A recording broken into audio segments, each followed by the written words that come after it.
ওই দেখ, আকাশ কেমন কালো মেঘে ঢেকে যাচ্ছে, মনে হচ্ছে এক্ষুনি বৃষ্টি নামবে রে। বৃষ্টি নামবে? কি মজা, কি মজা! বৃষ্টি হলে আজ ইচ্ছা মতো ভিজবো রে। শুধুই ভিজবো না, বৃষ্টির সময় শুনেছি অনেক মাছ পাওয়া যায়। আজ বৃষ্টি হলে ভিজবো আর নদীতে মাছ ধরবো। খুব মজা হবে রে। এই কথা বলতে বলতেই বৃষ্টি শুরু হয়ে যায়। সবাই আনন্দে চিৎকার করে ওঠে। চল চল, আমরা মাছ ধরতে যাই। কতদিন মাছ দিয়ে ভাত খাইনি, আজ যদি মাছ পাই তাহলে মন ভরে মাছ দিয়ে ভাত খাবো। তোরা যা, এই বৃষ্টিতে আমি নদীতে যাব না। দেখ কেমন করে মেঘ ডাকছে, যদি বাজ পড়ে। তাহলে তুই বাড়ি যা, আমরা তিনজন নদীতে মাছ ধরতে যাচ্ছি। রাব্বি সেখান থেকে বাড়ি চলে যায়। শাপলা, দিয়া ও রাজু বৃষ্টির পানিতে ভিজতে ভিজতে নদীতে মাছ ধরতে যায়।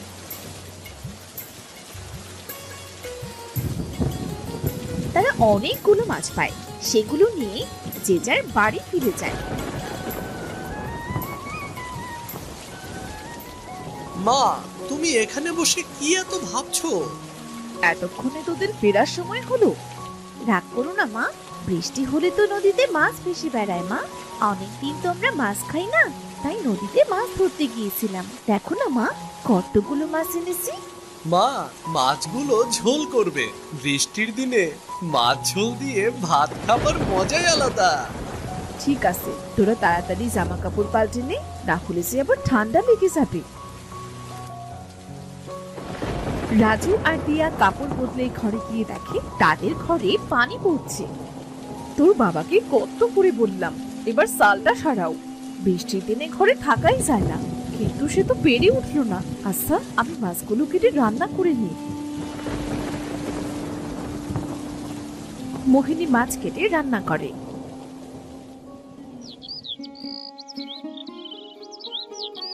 পরদিন রোদ উঠে, গ্রামের অনেক মানুষ তাদের বাড়ির চাল ঠিক করে।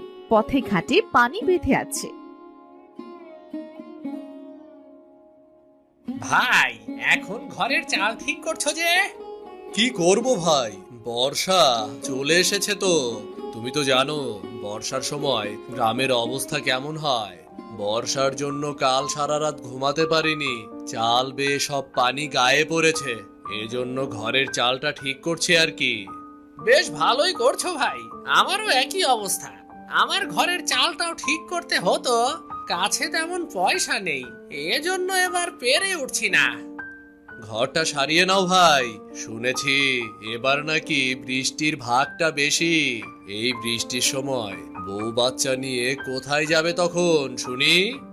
দেখি কি করা যায়। আচ্ছা ভাই, আমি তবে আসি। আকাশের অবস্থা আজও তেমন ভালো নয়, মনে হচ্ছে আজও বৃষ্টি নামবে।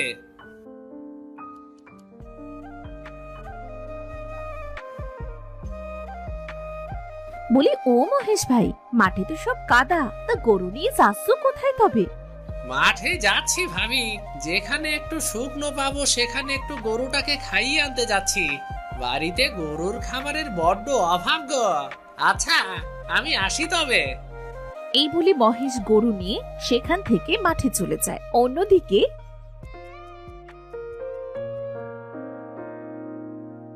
মা, ও মা, এখন তো বর্ষার সময়, না জানি কখন বর্ষা পড়তে শুরু করে। বাড়িতে তো জ্বালানি নেই মা, তখন জ্বালানির অভাবে না খেয়ে থাকতে হবে।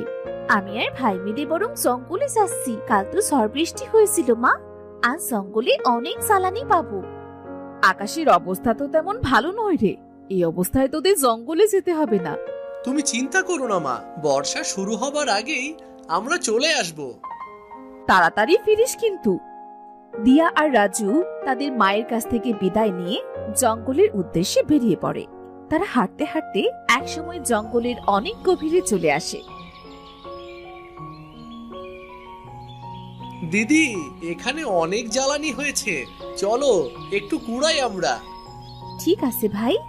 দিয়া আর রাজু জঙ্গলের ভেতর থেকে জ্বালানি কুড়াতে থাকে। হঠাৎ চারদিক অন্ধকার হয়ে আসে, আকাশ কালো মেঘে ঢেকে যায়। ভাই, আকাশ তো কালো মেঘে ছেয়ে গিয়েছে, মনে হচ্ছে এক্ষুনি কালবৈশাখী ঝড় উঠবে। দিদি তাড়াতাড়ি বাড়ি চলো, আমার খুব ভয় করছে তো। ভয় পাস না ভাই, আমি আছি তো। দিদি, ওই দেখো আকাশে কেমন বজ্রপাত হচ্ছে। চল ভাই, যে জ্বালানিগুলো কুড়িয়েছি তাই দিয়ে 2-3 দিন চলে যাবে। ঝড় ওঠার আগে আমরা বাড়ি চলে যাই, চল। এই বলে রাজু আর দিয়া জ্বালানি নিয়ে জঙ্গল থেকে বাড়ি ফিরে আসে।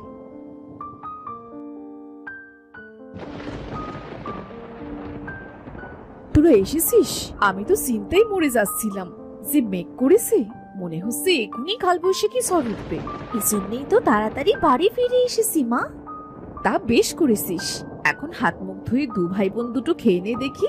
কাল একটা করে রুটি খেয়েছিলি, আজ যে এখনো পেটে একটি দানাও পড়েনি। ঠিক আছে মা। তারা হাত মুখ ধুয়ে খেতে বসে। এমন সময় প্রচুর বেগে ঝড় ওঠে। বলতে না বলতেই ঝড় শুরু হয়ে গেল। বর্ষার দিনে এই গ্রামে কোনো কাজই থাকে না, না জানি এবার কতদিন না খেয়ে থাকতে হয়। গ্রামে একবার বর্ষা শুরু হলে আমার তো আর নাম গন্ধটি থাকে না। মা, বর্ষা তো শুরু হয়ে গেল, বাবা তো এখনো বাড়ি ফিরলো না গরু নিয়ে। সত্যি তো, এই ঝড় বৃষ্টিতে তোর বাবা বাইরে কি করছে? কোনো বিপদ আপদ হলো না তো? না গো গিন্নি, আমার কোনো বিপদ হয়নি। মাঠে কিছু কাজ ছিল, শেষ করে তবেই গরুটা নিয়ে এলাম। কাল থেকে তো মনে হয় না কোনো কাজ পাবো। এই বর্ষার সময় যে কেন আসে? বর্ষার দিনে গ্রামের গরিব মানুষদের কত কষ্ট হয়। কথাটা একদম তুমি মন্দ বলনি। আচ্ছা, এসব পরে ভাবা যাবে, এখন আগে দুটো খেয়ে নাও দেখি। মোহিনীর কথা মতো মহেশও খাবার খেতে বসে। খাবার খাওয়া শেষ করে তারা কিছু সময় গল্প করে। অন্যদিকে সময় যত বাড়তে থাকে, ঝড় বৃষ্টিও ততই বাড়তে থাকে। মা, বাবা, দেখো না চারদিকে কেমন পানি থই থই করছে। এই বৃষ্টি থামার তো কোনো নাম গন্ধ নেই। এভাবে বৃষ্টি থাকলে তো গ্রামের বাড়িঘর সব ডুবে যাবে। কথাটা মন্দ বলিসনি রে মা, খুব চিন্তা হচ্ছে আমার। কাছে তেমন টাকা কড়িও নেই, বাড়িতে তেমন বাজার সদাই নেই। বর্ষার দিনগুলো যে কি করে পার করব কে জানে রে। বিধাতা ঠিক একটা ব্যবস্থা করে দেবে। ও, বৃষ্টির জন্য তো গ্রামের অবস্থা খুব খারাপ। বৃষ্টির পানিতে তো হাঁটু সমান পানি উঠে গিয়েছে। কি করব বলো তো? পুকুর, নদী, খাল, বিল পানিতে থই থই করছে গো। বাবা, দেখো গ্রামের মানুষ কোথায় যেন যাচ্ছে। তাই তো দেখছি, কেউ নৌকায়, কেউ বা কলায় ভেলা বানিয়ে যাচ্ছে। কোথায় যাচ্ছে সবাই জিজ্ঞাসা করে দেখি তো। ও শামীম ভাই, ও বাচ্চা নিয়ে চললে কোথায়? ভাই, গ্রাম থেকে অনেক মানুষের ঘর ডুবে গিয়েছে। আমাদের ঘরে অনেকটা পানি ঢুকে গিয়েছে রে। এজন্য আগে থেকে বউ বাচ্চা নিয়ে গ্রাম ছেড়ে শহরে যাচ্ছি। এই বর্ষা সহজে কমবার নয়। গ্রামে কেমন করে থাকি বলো তো? বুঝতে পেরেছি ভাই। আচ্ছা, আমরা আসি তবে। তোমাদের বাড়িতেও তো পানি উঠতে শুরু করেছে, তোমরাও চলো শহরে। দেখি ভাই কি করা যায়। ওগো, গ্রাম থেকে তো সবাই চলে যাচ্ছে, আমরা কি করব? ছেলে মেয়ে দুটোকে নিয়ে আমরা কোথায় যাব? বাবা, মা, চলো না আমরা অন্যদের মতো শহরে চলে যাই। শহরে সবকিছুর অনেক বেশি দাম। তাছাড়া সেখানে যে থাকবো কোথায় আমরা? তাহলে এখন আমরা কি করব? বিধাতা, তুমি আমাদের একটা ব্যবস্থা করে দাও। এই বর্ষা এবার কমিয়ে দাও। বর্ষার জন্য গ্রামটা যে জনশূন্য হয়ে যাবে। এভাবে আরো 2 দিন কেটে যায়। বৃষ্টি পানিতে গ্রামের অনেক বাড়ি ডুবে যায়।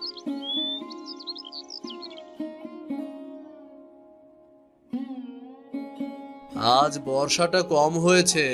বলি বউ, বাড়িতে শুকনো খাবার আর কতগুলো আছে গো? আজ যে কোনো খাবার নেই, ছেলে মেয়ে দুটো ক্ষুধায় ছটফট করছে। কি করব কিছু বুঝতে পারছি না। এই অবস্থায় তো কোথাও খাবার পাবো না, কি যে করি। আমি বলি কি, তুমি একবার জমিদার মশাইয়ের কাছে যাও, দেখো না উনি কি করে। জমিদার মশাই যে কিপটে, সে কি আমাদের সাহায্য করবে? চেষ্টা করে দেখোই না। এত করে যখন বলছো, তখন যেই দেখি কি করা যায়। বউ, এই কলার খেলা করেই আমি জমিদার বাড়ি যাচ্ছি। বাবা আমিও যাবো তোমার সাথে। তোকে যেতে হবে না মা, কখন আবার বর্ষা শুরু হয় কে জানে। বাবা তোমার সাথে যাই না, দেখো চারিদিকে কত পানি, আমার খুব দেখতে ইচ্ছে করছে বাবা। ঠিক আছে, চল। মহেশ দিয়াকে নিয়ে ভেলায় করে জমিদারের বাড়িতে যায়।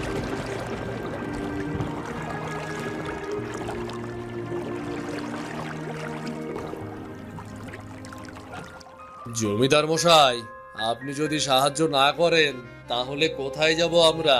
চারদিকে পানিতে ভরপুর, কোথাও কোনো কাজ নেই।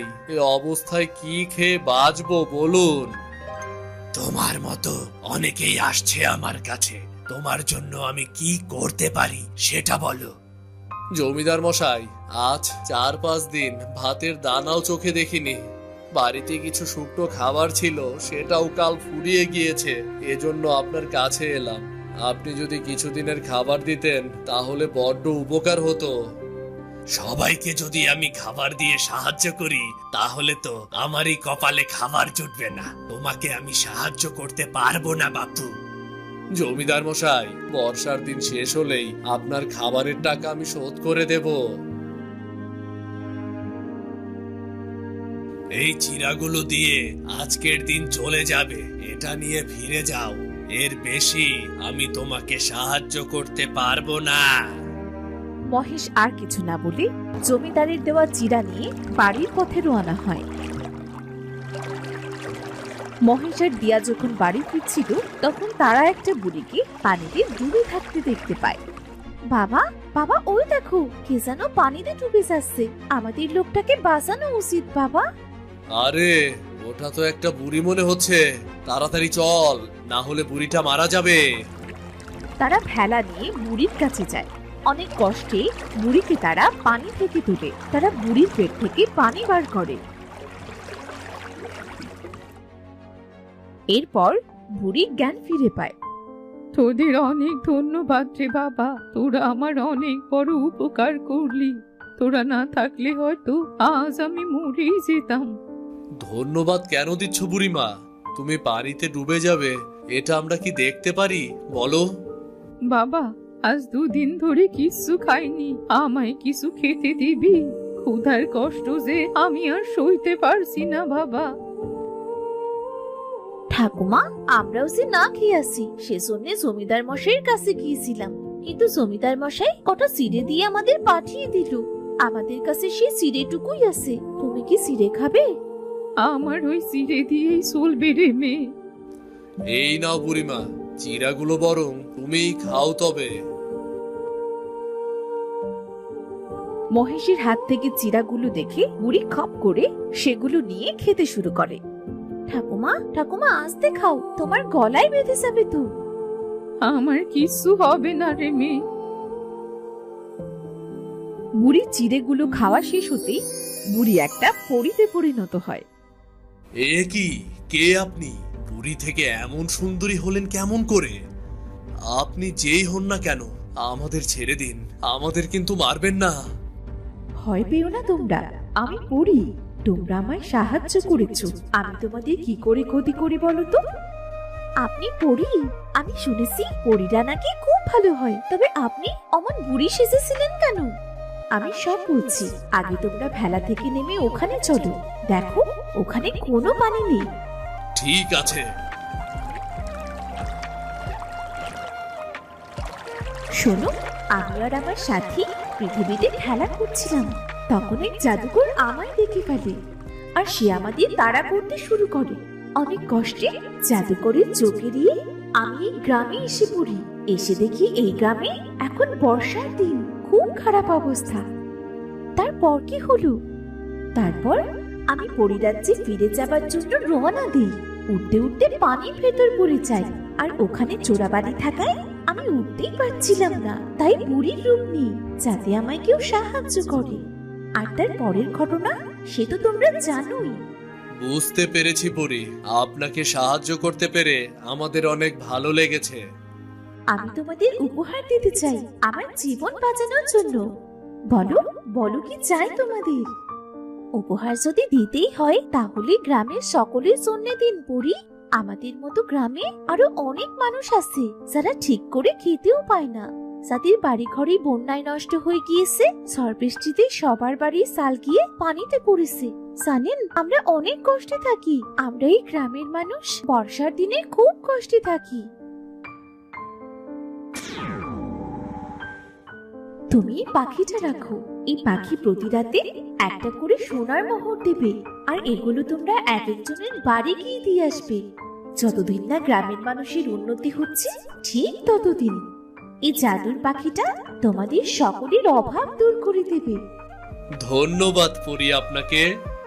আর একটা কথা, এই গ্রামে এখন থেকে যতই ঝড় হোক, বর্ষা হোক বা বন্যা হোক, কখনোই গ্রাম ডুবে যাবে না। বর্ষা শেষ না হতেই যতটুকু গ্রামের মানুষের পানি প্রয়োজন ততটুকু ছাড়া, আর বাকি পানিগুলো শুকিয়ে যাবে। আপনি খুব ভালো পরি। তোমরাও খুব ভালো। তোমরা নিজেদের কথা না ভেবে পুরো গ্রামের কথা ভেবেছো। আচ্ছা, আমি আসি তবে। এই বলে পরি দিয়া ও মহেশের কাছ থেকে বিদায় নিয়ে পরি রাজ্যে চলে যায়। মহেশ ও দিয়া পরির দেওয়া পাখিটা নিয়ে বাড়ি চলে আসে। এই পাখিটা পরি আমাদের উপহার দিয়েছে। পরি পেলি কোথায়? তোদের কথা তো আমি কিছুই বুঝতে পারছি না। শোনো তবে।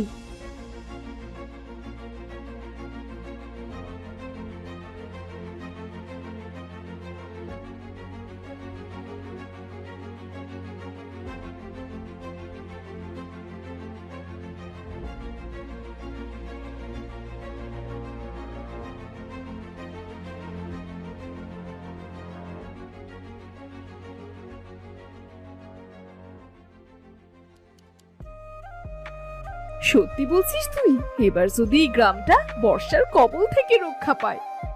আমি তোমাদের খাবার দিচ্ছি। ওমা, এই পাখি দেখি কথাও বলতে পারে। আমি সব সময় কথা বলি না। এই বলে পরির দেওয়া পাখি জাদু করে অনেক খাবার এনে দেয়। নানান রকমের খাবার পেয়ে তো দিয়া আর রাজু অনেক খুশি হয়।